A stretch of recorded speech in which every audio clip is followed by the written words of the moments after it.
अस्सलाम वालेकुम स्टूडेंट्स, उम्मीद करती हूँ सब खैरियत से होंगे।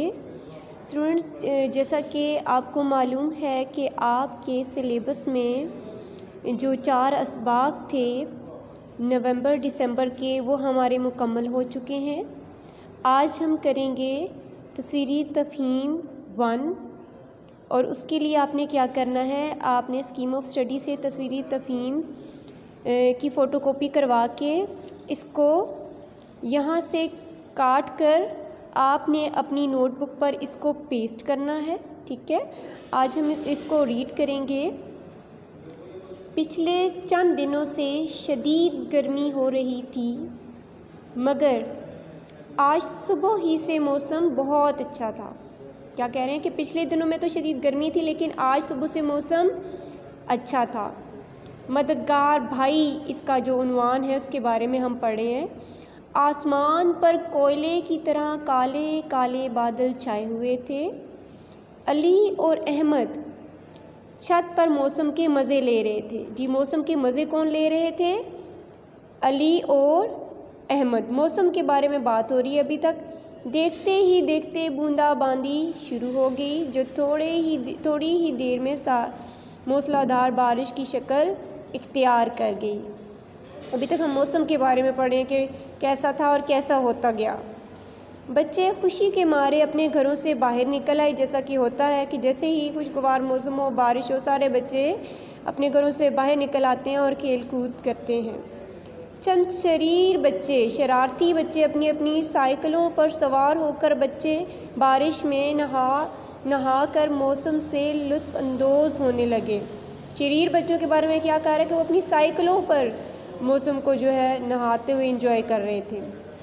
जबकि सामने पार्क में कुछ नौजवान फुटबॉल खेलने पहुंच गए। नौजवानों के बारे में कह रहे हैं कि वो फुटबॉल खेलने के लिए पहुंच गए, और शरीर बच्चों के बारे में कहा कि वो अपनी साइकिल्स लेकर जो है वो बाहर निकल गए।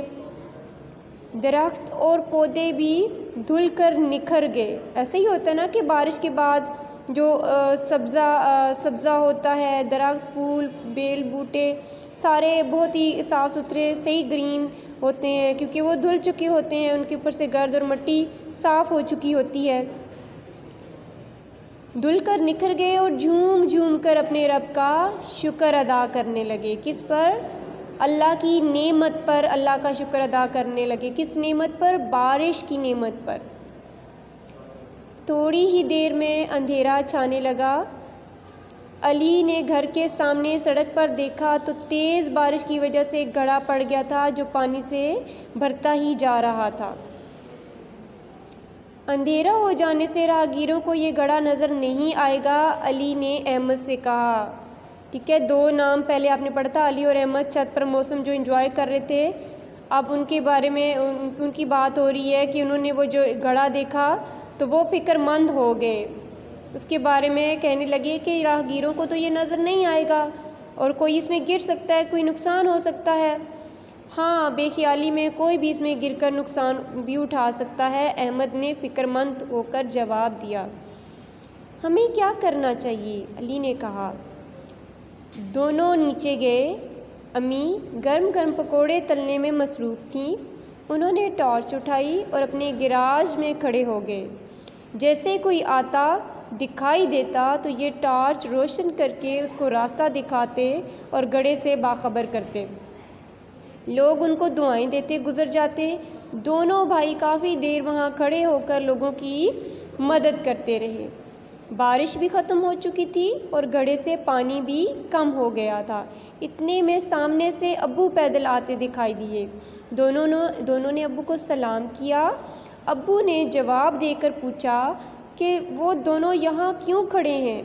अली ने पूरा माजरा अब्बू को सुनाया। अब्बू ने दोनों को गले लगाकर शाबाशी दी और गिराज में रखा पुराना टायर उठाकर घड़े पर रख दिया।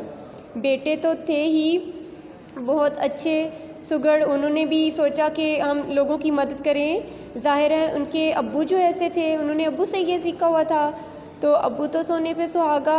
जब अब्बू ने ये सारी सूरत हाल देखी तो उन्होंने क्या किया, एक टायर उठाकर पुराना घर से उस घड़े के ऊपर रख दिया ताकि किसी को नुकसान ना पहुँचे, लोग आगाह हो जाएं कि यहाँ पे कुछ गड़बड़ है, ताकि आने जाने वाले लोग उस जगह से बच कर गुजरें।